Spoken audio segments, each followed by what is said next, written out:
본 방송에서 제공하는 투자 정보는 투자 판단에 대한 조언입니다. 방송에서 제공하는 주식의 가치, 가격 상승 및 가격 하락에 대해서는 방송사에서 보장하지 않습니다.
네, 시청자 여러분 안녕하십니까? 오늘 장내일장 출발합니다. 한수정입니다. 시장이 정말로 분위기가 좋지가 않습니다. 오늘 장 초에 비해서도 지금 시간이 갈수록 계속 저점을 낮춰가면서 하락하고 있는 양시장이고요. 코스피가 현재는 1.18% 하락, 코스닥은 2.22% 하락세 보여지고 있습니다. 사실 간밤에 미국 시장만 보더라도 물가 상승 압력을 받으면서 그동안의 상승세를 마무리하고 어제는 하락으로 전환되는 모습 보여줬는데요.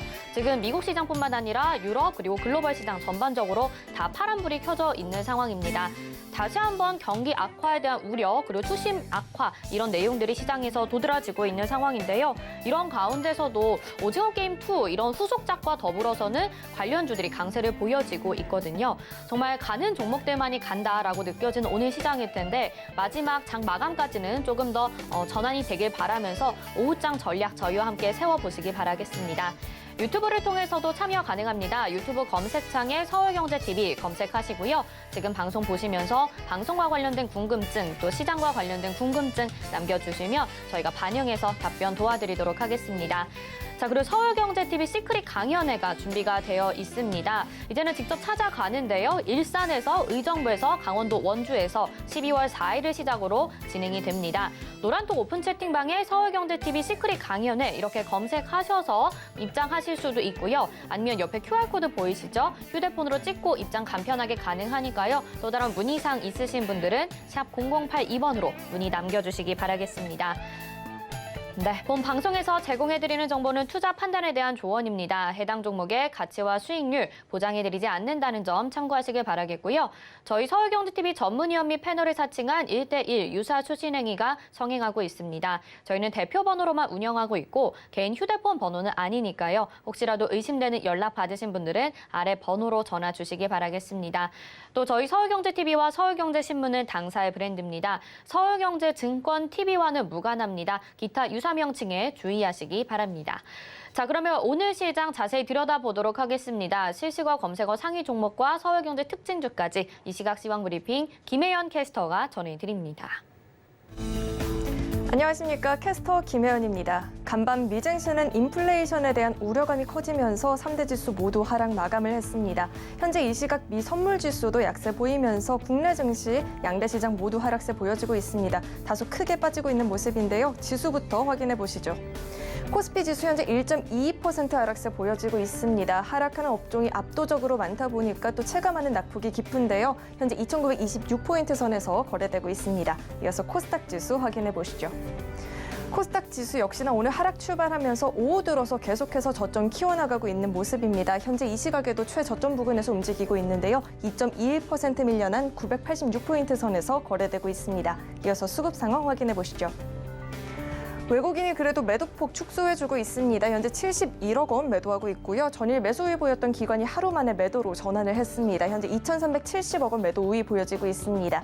개인이 현재 2,233억 원 매수해주고 있습니다. 이어서 코스닥의 수급 상황 확인해 보시죠. 8거래일 연속 매수이 보였던 외국인이 현재는 매도세 보여지고 있습니다. 2,473억 원 매도하고 있고요. 기관은 1,613억 원 매도하고 있습니다. 개인이 홀로 매수해주고 있습니다. 이어서 오늘 상승하는 업종 테마 살펴보도록 하겠습니다. 오늘 게임주가 강세 보여지고 있습니다. 이번 주 게임주들의 3, 4분기 실적 발표가 예정이 되어 있죠. 호실적을 발표한 기업들을 중심으로 게임주들의 강세가 나타나고 있습니다. 여기에 메타버스 테마와 엮이면서 상승 모멘텀 여전히 유효하다라는 긍정적인 평가들도 나와주고 있습니다. 개별 종목들 살펴보면요. 게임빌은 전년 동기 대비해서 매출액은 34%, 영업이익은 289% 상승한 실적을 발표를 했습니다. 여기에 블록체인 기반의 신사업에도 속도를 내고 있다라는 이야기 나와주고 있고요. 룸투코리아는 시장의 핫 이슈죠. NFT 관련주로 엮이면서 시세 분출해주고 있습니다. 위메이드 코인을 기반으로 한 NFT 게임도 글로벌 시장에서 출시할 예정이다라는 이야기가 나와주고 있고요. 또 컴투스는 3분기 영업이익이 전년 동기 대비해서 51% 감소는 했는데 블록체인 기술을 적용한 게임을 내년도에 또 출시할 예정이다라고 하면서 기대감에 상승을 하고 있는 모습입니다. 컴투스 현재 10%대 오름세 기록하고 있고요. 게임빌도 20%대 급등세 보여지고 있습니다. 룸투코리아도 현재 13%대 강세 가져가주고 있습니다. 이어서 오늘 하락하는 업종 테마도 살펴보도록 하겠습니다. 오늘 리비안 관련주들이 하락세 보여지고 있습니다. 뿐만 아니라 2차 전지 관련주, 테슬라 관련주들도 오늘 시장에서는 주춤한 모습인데요. 리비안 관련주는 또 리비안이 오늘 나스닥 상장을 앞두고 재료 소멸 이야기가 나오면서 국내 관련 수혜주들도 오늘은 하락세 보여지고 있습니다. BHA 현재 6%대 하락세 보여지고 있고요. 상신 이리피도 6% 빠진 15,250원에 동국 RNS도 현재 5%대 하락세 보여지고 있습니다. 이어서 증시 탑10 확인해 보도록 하겠습니다. 디어유 오늘 상장 첫날이죠. 공모가 대비 2배가량 오른 가격 형성을 했습니다. 상한가 진입도 했고요. HMM은 호실적이 발표가 되면서 오늘 상승세 보여지고 있습니다. 이어서 서울경제가 뽑은 특징주도 확인해 보도록 하겠습니다. 세미시스코 거래가 재개가 되자마자 오늘 급등세 보여지고 있고요. 휴젤은 식약처에서 품목 취소 처분을 했다라는 이야기 나오면서 오늘 또 급락세 보여지고 있습니다. 크래프톤은 실적은 시장의 예상치를 하회했지만 주가는 여전히 강세 흐름 보여지고 있습니다. 그럼 세 종목 뽑아서 좀 더 자세하게 들여다보도록 하겠습니다.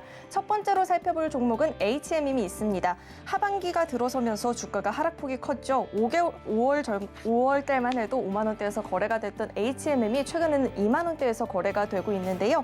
그래도 컨테이너 운임이 한 달째 하락세가 보여지고는 있지만 HMM이 올해 6조 원이 넘는 영업이익을 낼 것이라는 전망들이 나오면서 주가 오늘 소폭이지만 강세 흐름 보여지고 있습니다. 현재 1.69% 오른 27,150원에 거래가 되고 있습니다. 이어서 두 번째 종목 살펴보도록 하겠습니다. 디어유가 있습니다. 디어유 오늘 상장 첫날이죠. 팬이 아티스트가 직접 보낸 문자나 음성 메시지, 사진과 동영상 같은 자료들을 보내면서 소통을 하는 메신저 플랫폼인데요. 장 초반 공모가의 2배가량 오른 가격을 형성을 했고요. 또 상한가 진입을 했는데요. 현재 윗꼬리 달고 내려오긴 했지만 여전히 27%대 강한 강세 보여지고 있습니다. 66,100원에 거래가 되고 있습니다. 마지막으로 세 번째 종목 살펴보도록 하겠습니다. 세 번째 종목 휴젤이 있습니다. 식품의약품안전처가 휴젤과 파마리서치에 대해서 6종류 보톡스에 대해서 품목 허가 취소 처분을 하겠다라는 이야기가 나왔습니다.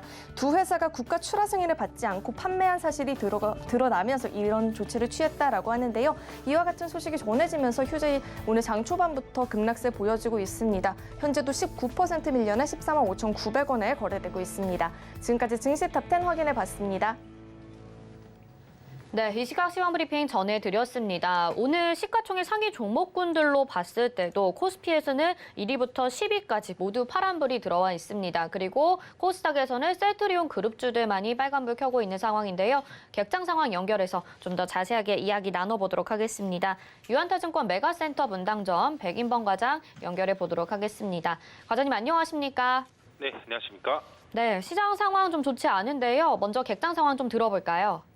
네, 마찬가지로 외국인과 기관 모두 양시장에서 매도세를 좀 보여주고 있는 상황이다라는 점. 단 특이점은 외국인이 그래도 오후 들어서까지 거래소에서 다시 한번 좀 매수세 유입이 있다라는 점을 좀 특징적으로 볼 수가 있을 것 같습니다. 외국인은 오늘 양시장 모두 매도세를 보여주고 있는 가운데 거래소에선 삼성전자, SK하이닉스, 크래프톤 등에 대한 매수세가, 그리고 코스닥 시장에선 카카오게임즈, 펄어비스, HLB 등에 대한 매수세가 특징적인 모습이었고요. 기관도 마찬가지로 양시장 모두 좀 매도세를 보여주고 있는 가운데 코스피 시장에선 셀트리온, 그리고 SK 바이오사이언스, SK 아이 테크놀로지에 대한 매수세가, 코스닥 시장에선 게임빌, 디어유, 그리고 컴투스 등에 대한 매수세가 특징적인 모습이었다 볼 수 있겠습니다. 네, 사실 최근에 종목별 장세가 이어지기는 했습니다만 또 오늘 같은 하락세는 오랜만에 느껴지는 분위기인 것 같거든요. 오늘 시장 한마디 어떻게 정리를 해볼 수가 있을까요? 네, 오늘장 한마디 우려감이 팽배한 국내 시장으로 좀 정해봤습니다. 오늘 우리 시장 같은 경우에 여러 우려감이 유입되면서 좀 안 그래도 좀 투자 심리가 안 좋은 상황에서 시장 흐름 오후 들어서까지도 변변한 반등 없이 좀 하락세가 좀 완연하게 좀 접어든 모습인데요. 우선 미국과 중국의 이 10월 생산자 물가 지수가 좀 예상치에 부합했다라는 점, 그러니까 곧 이는 인플레이션 우려감이 좀 이어지고 있다라는 점으로 이런 인플레이션에 따른 원재료비 부담 등 이제 우리 시장 내에서도 이런 제조업 등이라든가 주요 기업들의 수익성이 좀 약화될 수가 있다라는 점이 하락 요인으로 먼저 작용하고 있는 모습입니다. 또 그리고 전일 미국 증시에서 이 테슬라의 급락 그리고 또 기타 기술주들의 차익 실현 매물, 고점 부담 등의 영향 등으로 3대 지수가 모두 하락 마감했다라는 점 등도 도리어 디커플링 되었던 우리 시장에서는 오히려 커플링 되면서 시장에 좀 하락 영향으로 좀 미치는 모습이다 보시면 좋을 것 같고요. 그리고 또 우리 국내 사정을 보자면 국내 코로나 신규 확진자 수가 2,400명을 돌파했다라는 소식에 리오프닝 업종 전반의 약세 요인으로 좀 작용하는 모습. 또 그리고 2차 전지 업종도 전일 테슬라 급락 영향 등과 차익 실현세가 좀 거세지면서 특히 코스닥 지수 하락을 좀 주도하고 있는 모습이다 보시면 좋을 것 같습니다. 하지만 오늘 시장에서 이 메타버스 관련주들의 강세, 그 선별적으로 이어지는 모습이 특징적으로 보시면 좋을 것 같은데요. 미국 시장에서의 로블록스의 이런 주가 급등, 또 그리고 국내 메타버스 ETF 등에도 자금 유입이 꾸준히 좀 확대가 되고 있는 점 등이 부각이 되면서 메타버스 관련주들, 특히 일부 종목들에 대한 상승 배경으로 좀 작용하고 있는 가운데 오늘 관련주 상승은 이 컴투스와 게임빌이 이끌고 있다 봐도 무방할 정도로 오늘 컴투스의 실적 발표 등과 더불어 향후 사업 계획에서 메타버스와 블록체인을 중심으로 하는 글로벌 시장 공략 등에 대한 기대감 등이 유입되면서 컴투스와 게임빌의 강세 그리고 그 외 메타버스 일부 관련주들도 꼽혀지고 있는 종목들의 강세가 선별적으로 나타나고 있다. 그 외에서 덱스터, 알츠라 등의 강세도 좀 특징적으로 보시면 좋을 것 같다 말씀드리고 싶고요. 하지만 아무래도 최근 급하게 오른 모양새다라는 점, 또 그리고 우후죽순 메타버스와 NFT 등을 끼워 넣는 이런 일부 종목들의 모습 등을 보자면 종목별 단기 급등락이 나타날 수 있는 이런 환경이다라는 점에서 중장기적으로 갈 수 있을 만한 종목들이다라고 판단되는 유형의 종목만 보시고 그 외 종목들은 관심권에서 좀 제외하신 전략이 바람직하지 않을까라고 생각을 하고 있습니다. 또 그리고 아직 매수 전이라면 어느 정도 이 변동성 확대 구간 이후에 이 관련주들 내에서도 분명 옥석 가리기가 진행될 예정입니다. 그렇기 때문에 이런 옥석 가리기가 진행된 이후 조정 기간 이후에 다시금 주가가 견조하게 그리고 두각을 드러내는 종목들 위주로 압축하시면서 중장기적으로 매수할 종목을 골라보시는 전략으로 시장 대응에 참고해보자는 의견 드리겠습니다. 네, 정말 최근에 메타버스 관련주 하나 포트에 담지 않으신 분들은 좀 억울한 시장 상황이 계속 나타나고 있는 것 같습니다. 중장기적으로 세울 수 있는 종목들 선별하는 전략이 필요할 것 같습니다. 오늘 말씀 여기까지 듣겠습니다. 고맙습니다. 네, 감사합니다. 네, 이 시각 객장의 백인범 과장과 함께 했습니다. 자, 오늘 지금 인플레이션 우려다 이런 이야기들 나오고 있는데요. 르쿠투자연구소 임순재 대표 전화 연결해서 좀 더 자세하게 이야기 나눠보도록 하겠습니다. 대표님 안녕하십니까? 네, 안녕하십니까? 네, 지금 인플레이션 때문에 미국의 3대 지수 잘 가다가 어젯밤에 하락을 했다 이런 뉴스들 아마 아침부터 많은 분들이 접하셨을 것 같은데요. 네, 인플레이션에 대한 압박은 사실 몇 개월 전부터 있었던 우려감입니다. 한동안 좀 해소되었다라는 느낌으로 FOMC 회의의 테이퍼링 결과를 두고도 안도하는 시장의 모습을 보여줬었는데 지금 시점에 와서 다시 한번 이런 우려가 부각이 되는 이유가 무엇인가요? 네, 그렇습니다. 그동안 물가 상승률에 대해서 조금 이제 그 가중치를 좀 적게 줬다라고 보시는 게 좀 맞을 것 같고요. 그렇게 됐었던 이유 중에 가장 큰 이유는 이제 미국 패드에서 그동안 이제 물가 상승률이 높음에도 불구하고 일시적이다라는 코멘트를 계속 보냈습니다. 이에 따라서 시장 참여자들도 대부분 패드의 의견에 동조하는 그런 모양새를 보였다라고 보시면 되는데요. 그렇지만 이제 이 물가 상승률이 이제 가시화되는 그런 측면이 좀 있는 거 아닌가라는 생각이 들고 있습니다. 저희 미국의 생산자 물가 지수가 전월 대비 0.6%를 올랐습니다. 시장 예상치하고 비슷했지만 지난달 0.5% 상승에 의해서 연속 높은 그런 상승률을 지금 보이고 있는 그런 상황이고요. 이게 2010년 11월에 그 미국에서 생산자 물가 지수를 집계를 시작을 했는데 그 이후에 최고 상승률을 지금 기록을 하고 있다라는 겁니다.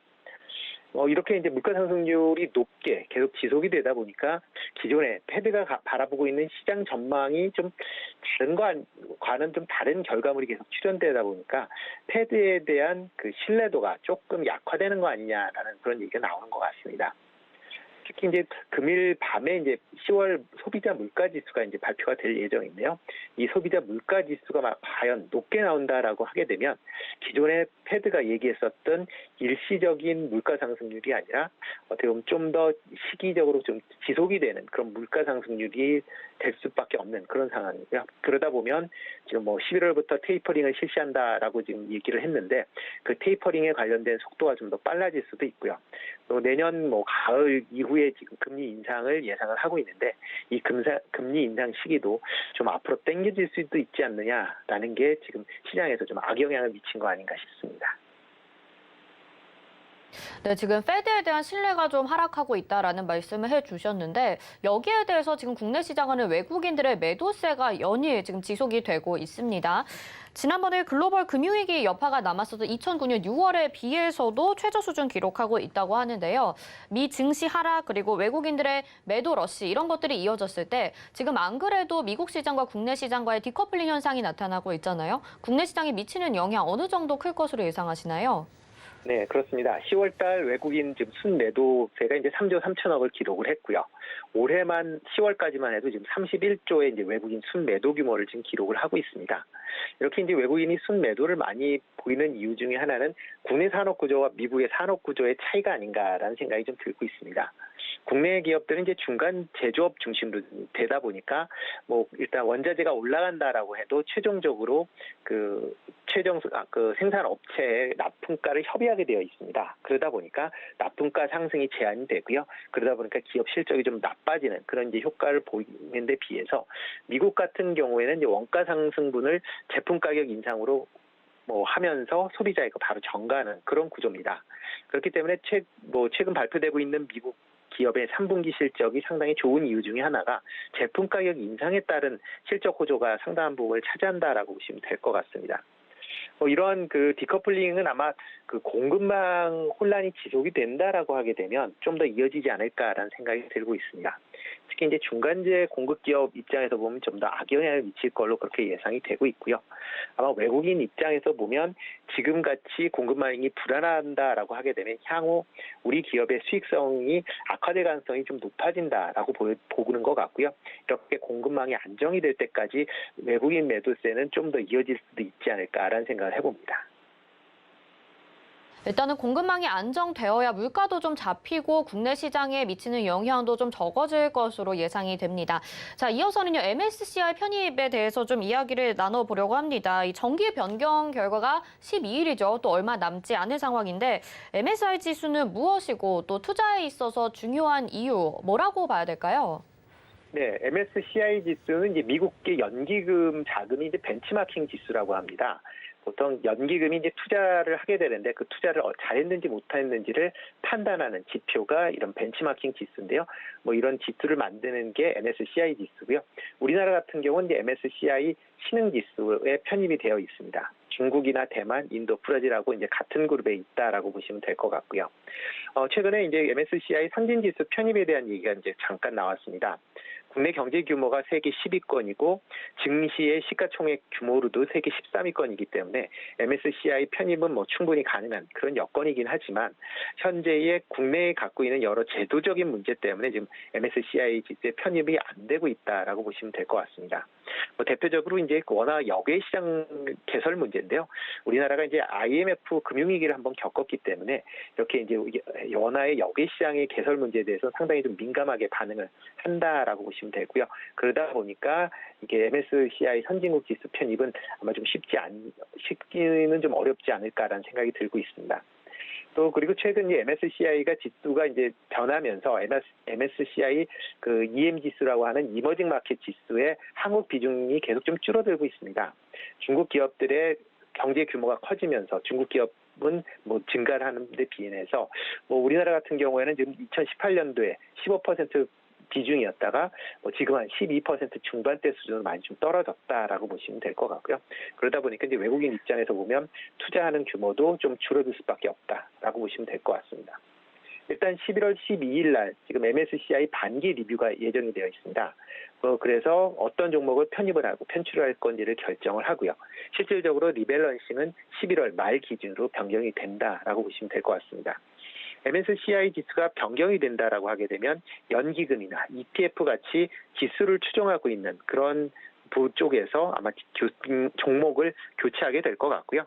지금 현재 한 편입이 한 5개 종목 정도 편입이 될 걸로 예상이 되고요. 이에 따라서 한 5개 종목 정도가 지금 편출이 예상이 되고 있습니다.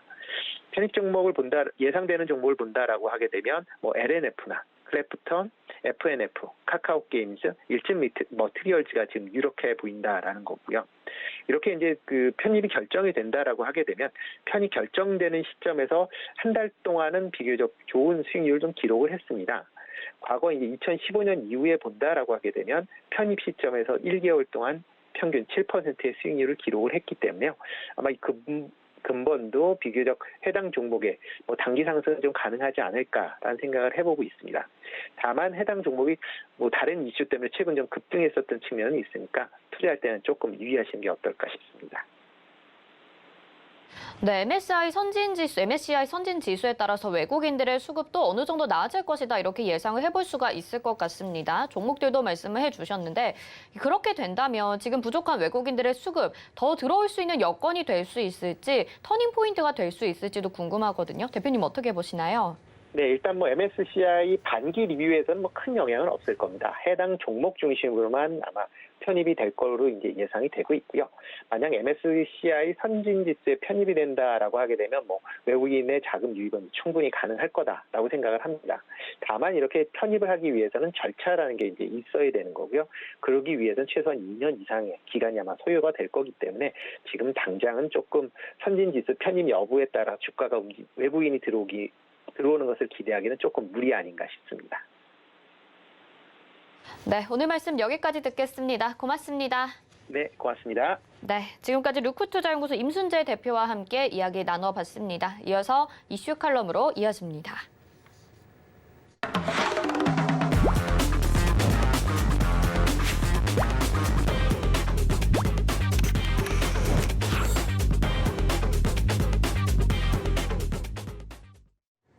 네, 시장 핵심 이슈 짚어보는 이슈 칼럼 시간입니다. 오늘은 SPM의 김영진 대표와 함께 할 텐데요. 먼저 지수 상황 좀 먼저 보고 가도록 하겠습니다. 현재 코스피 지수부터 보겠습니다. 코스피 1.01% 하락하는 구간이고요. 그래도 장중 저점에 비해서는 저점을 살짝 높였습니다. 현재는 2,932포인트, 3포인트 왔다 갔다 하고 있고요. 코스닥 보도록 하겠습니다. 코스닥은 988.03포인트고요. 역시나 1시 48분부터는 저점을 좀 들어 올리면서 2.05% 하락 구간이지만 988포인트, 오늘의 장중 저점은 983포인트를 기록을 하고 있습니다.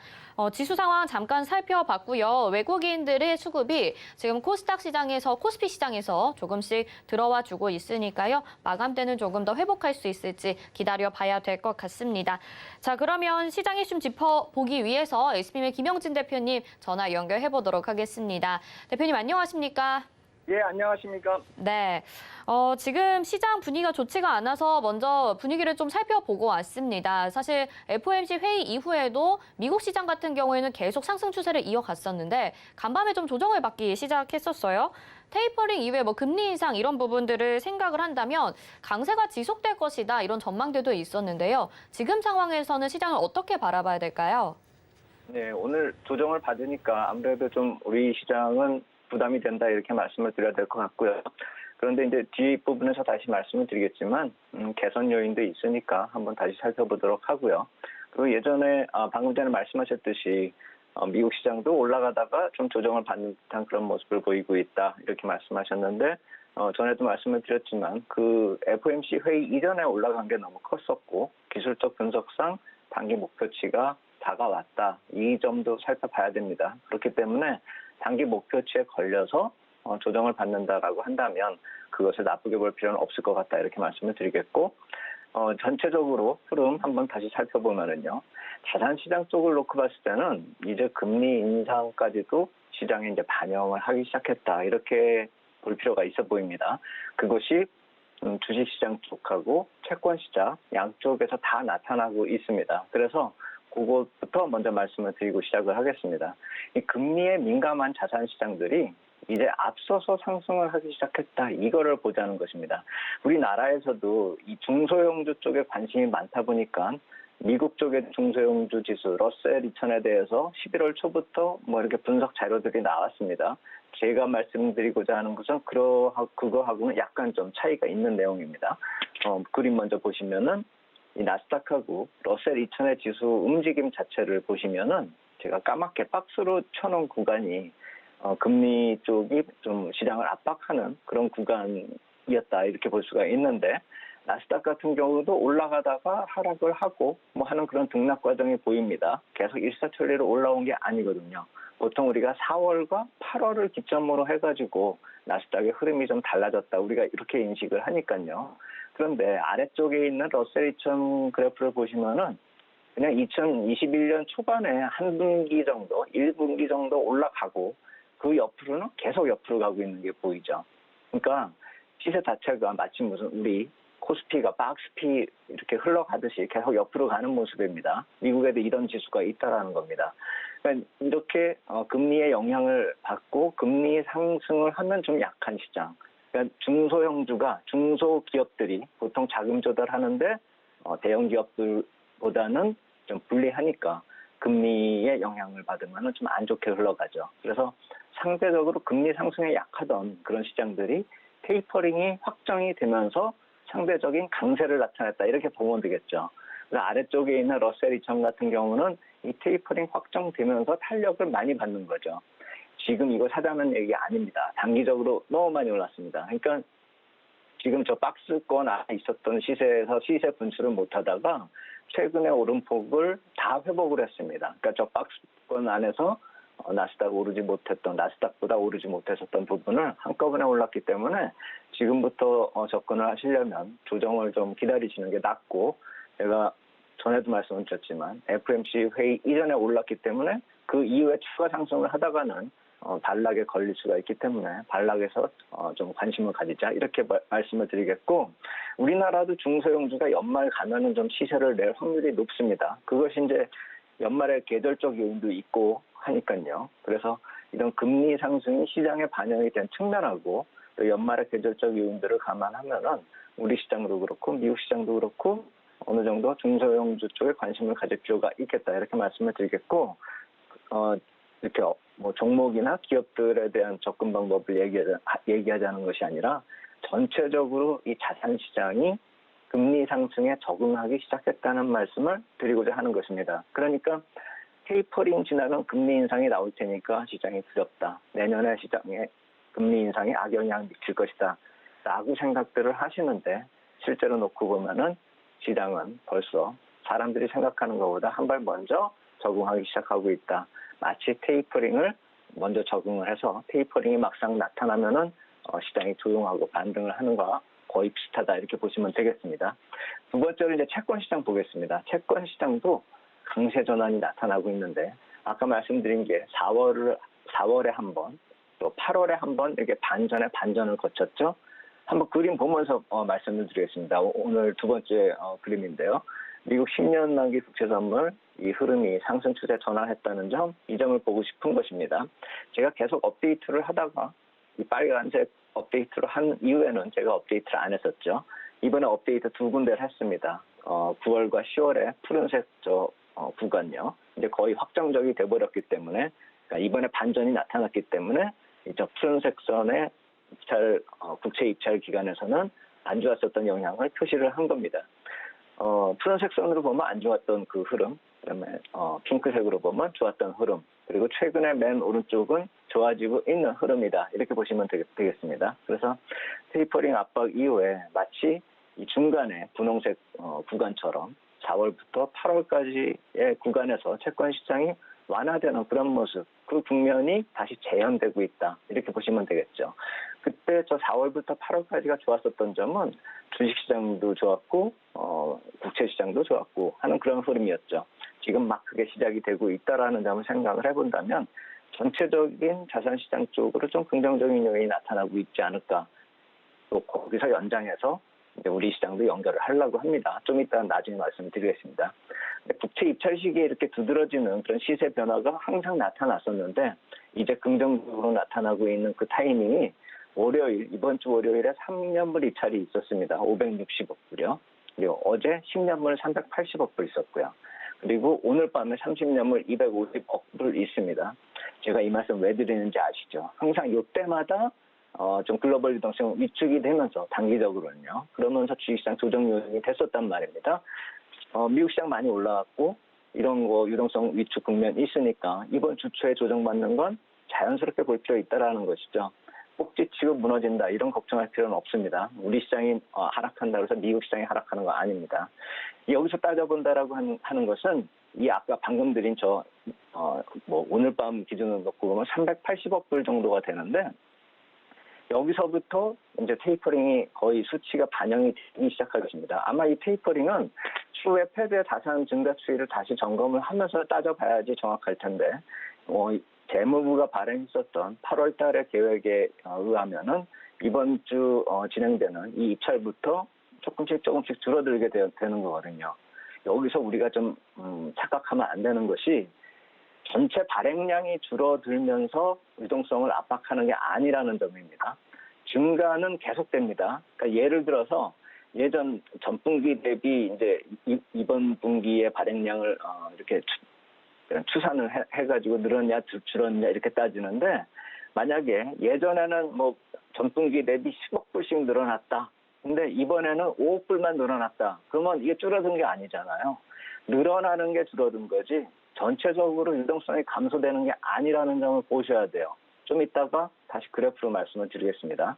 그래서 만기되는 채권 물량보다는 총량이 더 늘어나고 있는 것이 지속되고 있다는 점을 생각해 본다면은 이 발행이라는 약간 좀 부담이 될 수 있어도 전체적인 글로벌 유동성이 악화되는 것은 아니라는 점, 이 점을 꼭 잊지 말아야 됩니다.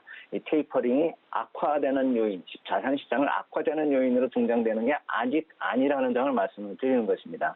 그래서 결론적으로 따지면은 지금 전체 자산시장이 마치 이 4월부터 8월 달에 나타났었던 전형적인 강세장으로 진입이 되고 있는 점, 그 가능성을 좀 보셔야 되고, 금리하고 연결된 그 배경 요인을 감안한다면 이 전형적인 강세장 진입 이후에 약간의 단기 조정은 나타날 수가 있겠죠. 매번 금리 어떤 이슈가 시장에 반영된 다음에 강세장 보이고 조정은 보였습니다.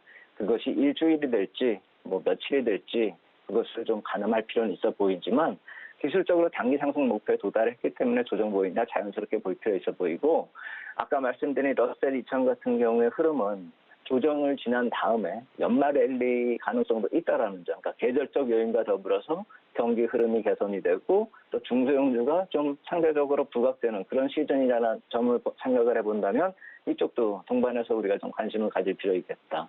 더불어서 한국 시장도 억눌린 시세가 어느 정도 이제부터는 내일 만기일이 지나면서 어떤 변화 요인들을 보시는 분들 많죠.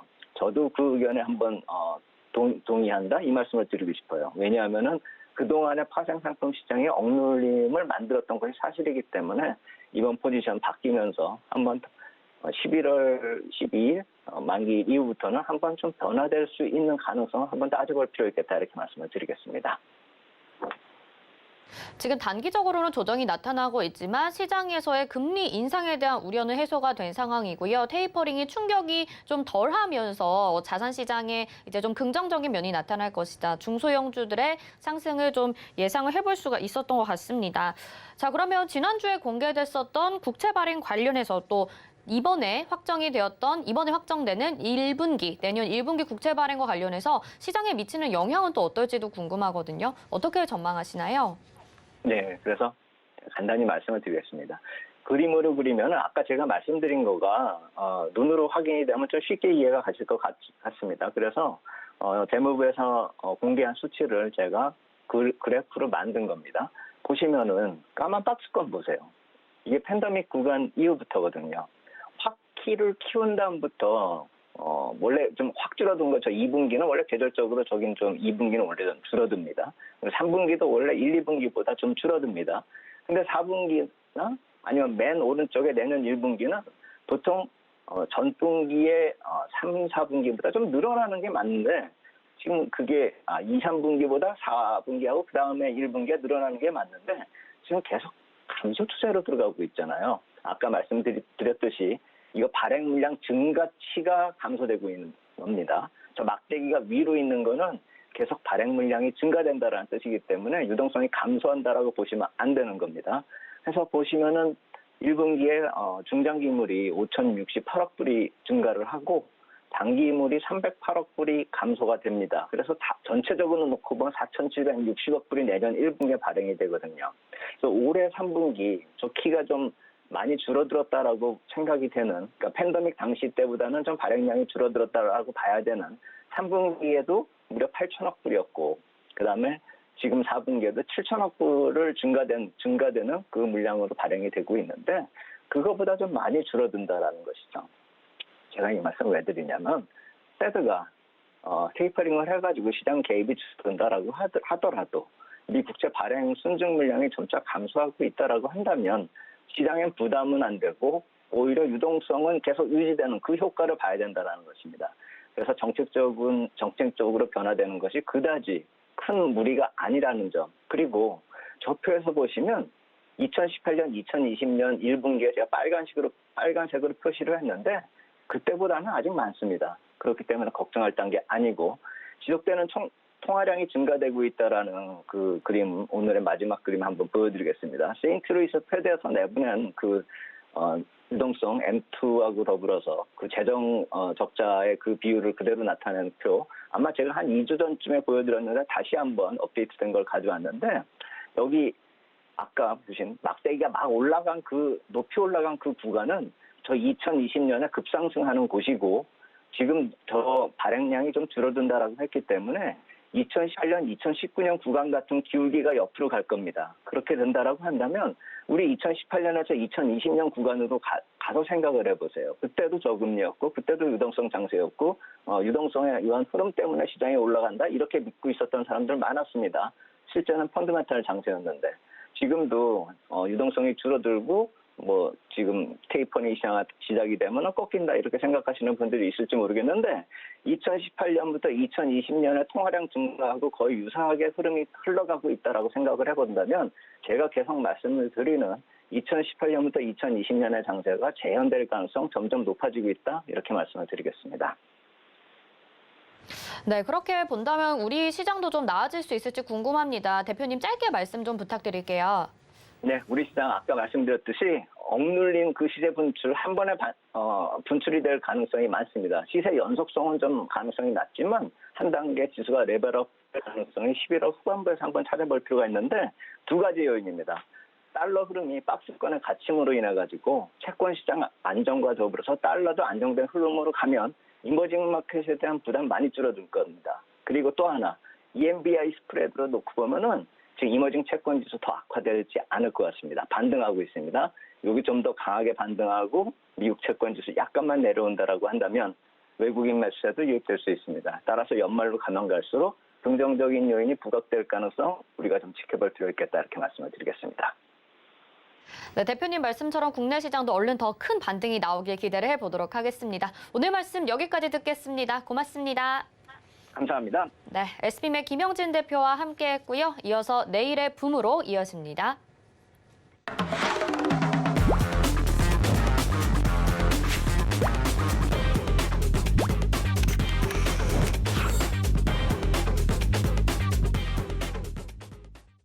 네, 오늘 시장 마감까지도 딱 1시간 남았습니다. 지금의 막판 전략이 내일의 승패를 바꿀 수 있는데요. 내일의 붐 시간입니다. 민경철 위원님과 함께합니다. 위원님 어서 오세요. 네, 반갑습니다. 매일 아침 상한가를 꿈꾸면서 일어나는 전문위원 민경철 인사드립니다.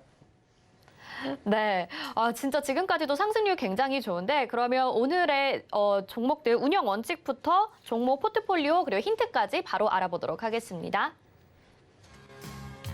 네, 매일 한 종목씩 포트에 편입시키고요. 종목은 최대 5개까지 포트에 편입할 수 있죠. 제시된 손절가 이탈 시 포트에서 제외합니다. 자세한 가격 전략은 노란톡방에서 공지하도록 하겠습니다. 자, 그러면 지난주 종목 상승률 현황부터 살펴보도록 하겠습니다. 지난주에 있었던 종목들 역시 일찍이 편입된 종목이 잘 가지고 있습니다. 효성 ITX 5.07%의 상승률 보여주고 있고요. 램테크놀로지 0.75%, 삼룡물산은 0.65%, KCTC가 1.90%의 상승률 기록하고 있습니다. 자, 이번 주 종목 확인해 보시죠. 이번 주에 편입이 됐습니다. LS 네트워크스 2.58%의 상승률, 그리고 대원산업은 역시 2.58%의 상승률 보여주고 있네요. 어제 편입이 됐었죠. 자, 그러면 내일의 붐, 오늘 종목 힌트 보도록 하겠습니다. 자, 시가총액이 1,200억에서 1,300억대의 대구, 경북 지상파 방송 사업을 영위하는 회사입니다. 또 10년 넘게 꾸준한 흑자가 지속되는 중이라고 적어주셨는데요. 저는 확실히 방송업계에 있다 보니까 어느 회사인지는 알 것 같습니다. 혹시 여러분들 유추되시나요? 샵 0082번으로 민경철 이렇게 보내주시면요. 오늘의 종목에 대해서 자세한 가격 전략과 노란톡 입장 링크 보내드리고요. 유튜브 채팅창에서도 이야기 나눠보시면 재밌을 것 같네요. 네, 가져오시는 종목마다 상승률 가져오고 있는데 그래도 좀 아쉬운 종목 있다 해서 AS 받아볼 만한 종목도 있는 것 같아요. 어떤 종목 보면 좋을까요? 우리 시청자 여러분들도 오늘 굉장히 많이 속상하실 것 같습니다. 우리 코스피 지수도 마이너스 1% 조정받고 있고 우리 코스닥 지수도 아침부터 우리 점심 먹을 때까지 마이너스 2%대 낙폭을 키웠던 모습을 나타내고 있기 때문에 굉장히 또 슬픈 수요일 오후장이 아닐까 싶은데요.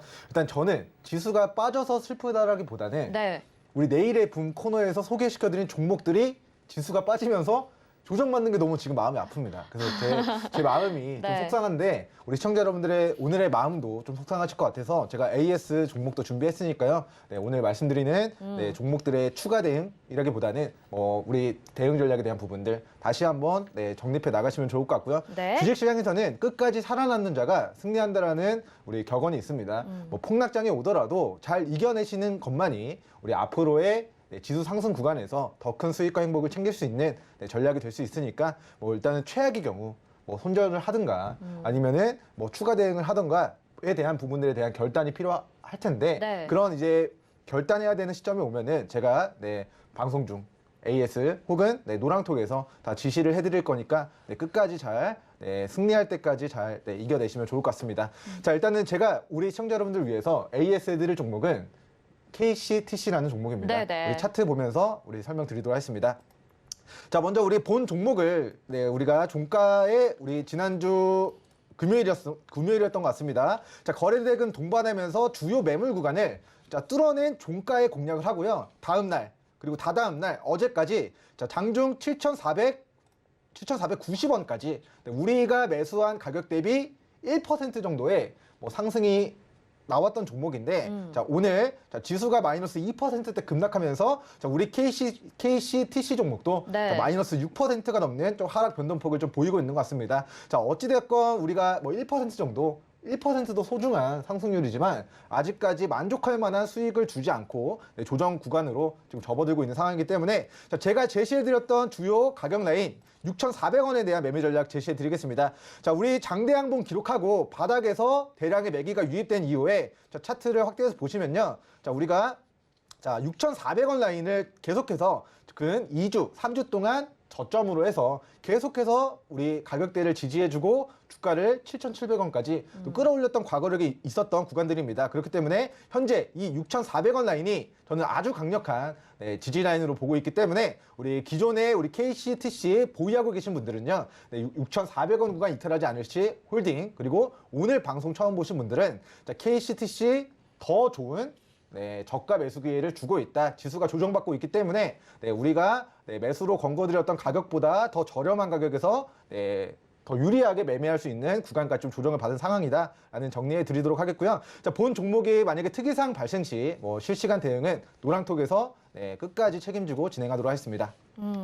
알겠습니다. 자, 6,400원 손절 라인 전까지는 그래도 계속 가져가는 전략, 그리고 고려 시멘트도 해달라는 요청이 있어가지고 고려 시멘트 한번 볼까요? 네, 고려 시멘트 네. 보고 가도록 하겠습니다. 자, 일단은 제가 우리 시청자 여러분들에게 수익과 행복을 크게 네. 안겨준 종목이 되겠습니다. 자, 본 종목은 조금은 마음이 가벼운데요. 네. 차트 보면서 설명드릴게요. 자, 우리 시멘트 관련된 이슈로 폭발하고 우리가 이날 잡았습니다. 자, 우리가 10월 28일 목요일에 공략해서요. 이미 20% 30% 시세가 분출된 상황이에요.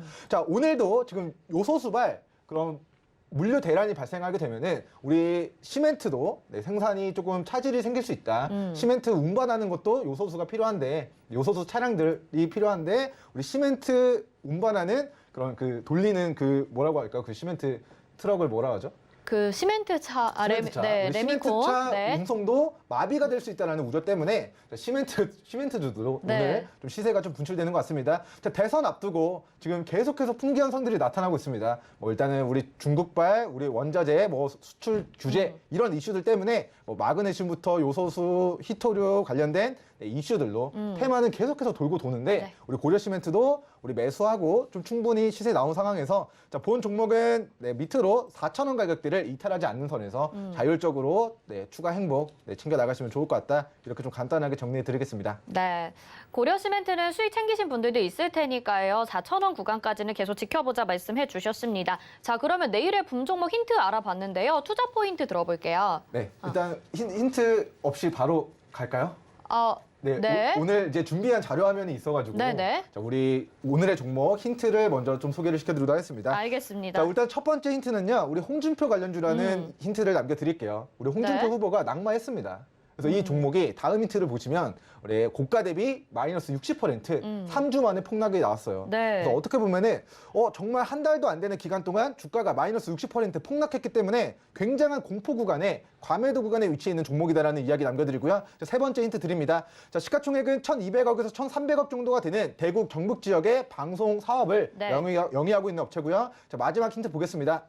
자, 지금 홍준표 관련된 이슈로 홍준표 후보가 낙마하면서 마이너스 60% 낙폭이 나왔는데 본 기업은 본 사업 영역에서 10년 동안 꾸준하게 영업이익을 내고 있는 기업이다. 여기까지 힌트 남겨드리겠습니다. 네, 오늘 간단 명료하게 말씀을 해주셨습니다. 여러분, 앞서서 들어본 힌트와 지금 투자 포인트까지 들어보셨으니까 어떤 종목인지 아시겠죠? 그러면 지금 바로 종목을 공개하도록 하겠습니다. 자, 내일의 붐 종목은요.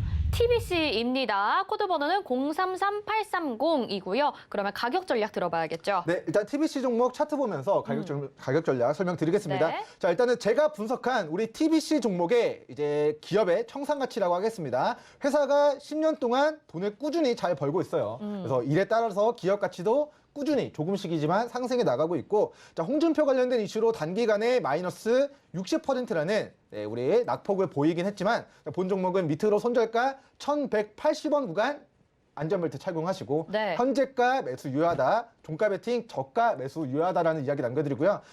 종가상 조금 더 올라가더라도 1,185원 밑으로는 분할 매수 의견 드리도록 하겠고요. 그 매수 근거에 대해서 네. 조금 차근차근 설명드리겠습니다. 네네. 자, 첫 번째 매수 근거는 홍준표 관련된 이슈로, 정치 테마 이슈로 주가가 대시세를 분출한 이후에 그 상승분을 반납한 우리 10만 불짜리 매수 타점에 위치해 있습니다. 자, 단기간에 한 달도 안 되는 기간 동안 마이너스 60% 폭락했기 때문에 자, 이 고가의 물량을 보유하고 계신 분들은 지금 지옥의 구간을 맛보고 계실지 네. 모르겠습니다만 우리는 신규 매수자 관점에서 우리는 싸게 살 수 있는 기회를 오늘 조금 본 종목이 나타내주고 있다는 부분이고요. 자, 제가 눈에 보이지 않는 청산 가치를 1180원이라고 말씀을 드렸는데 이 1180원 라인이 아주 강력한 우리 지지 라인으로 작용을 하게 될 거라는 이야기 남겨드리고, 자 마지막으로 우리 재무제표 보겠습니다. 자 재무추이 보시면 2010년도부터 단 한 번도 적자를 기록한 적이 없고요. 올해 1분기, 2분기에도 영업이익을 꾸준히 내고 있는 기업입니다. 자 마이너스 60% 폭락했기 때문에 이 회사 망하는 거 아니냐라는 공포감이 높아질 수 있는 기술적인 구간이긴 하지만, 자, 본 사업에서의 실적 꾸준히 발생되고 있고, 이 뭐 홍준표 관련된 테마 이슈로 주가가 무너지긴 했지만 우리 기업 가치, 기업 존속성, 본 사업을 앞으로 계속 영위할 수 있는가, 네. 기업 존속성에 대한 부분은 문제가 없는 구간이기 때문에 지금의 과매도 구간에서 싸게 잡았다가 이 종목 기술적 반등 들어오면은 우리 시청자 여러분들이 분할 매도 진행하시면서 수익을 극대화시키는 매매 전략 취해 나가시기 좋은 종목이다라는 이야기 남겨드리고요. 자, 오늘 종가 베팅으로 소개를 해드리지만 기업 가치 부근까지 빠진 우리 TBC 종목은 스윙 중장기로도 매력적인 구간이다라는 의견 남겨드립니다. 네. 네, 내일의 붐 오늘 가지고 나오신 종목은 TBC였습니다. 여러분들 자세한 가격 전략도 더 궁금하실 것 같기도 하고요. 또 종목들에 대한 분석 필요하실 텐데요. 샵 0082번으로 민경철 이렇게 보내주세요. 무료 온라인 방송도 서울경제TV 더하기 채널에서 진행되니까요. 여기 들어오시면 자세히 안내 받아보실 수 있습니다. 자, 그럼 민경철 위원님 고맙습니다. 네. 네, 내일의 붐 함께 하셨고요. 오늘 짠일장 저희가 준비한 소식 여기까지입니다. 본 방송에서 제공해드린 정보는 투자 판단에 대한 조언입니다. 해당 종목의 가치와 수익률 보장해드리지 않는다는 점 참고하시길 바라겠고요. 저희 서울경제TV 전문위원 및 패널을 사칭한 1:1 유사 수신행위가 성행하고 있습니다. 저희는 대표 번호로만 운영하고 있고요. 개인 휴대폰 번호는 아니니까요. 의심되는 연락 받으신 분들은 아래 번호로 전화 주시기 바라겠습니다. 또 서울경제TV와 서울경제신문은 당사의 브랜드입니다. 서울경제증권TV와는 무관하며 기타 유사 명칭에 주의하시기 바랍니다. 잠시 후 마감 인방 60분의 승부로 다시 돌아오겠습니다. 시청해주신 여러분 고맙습니다.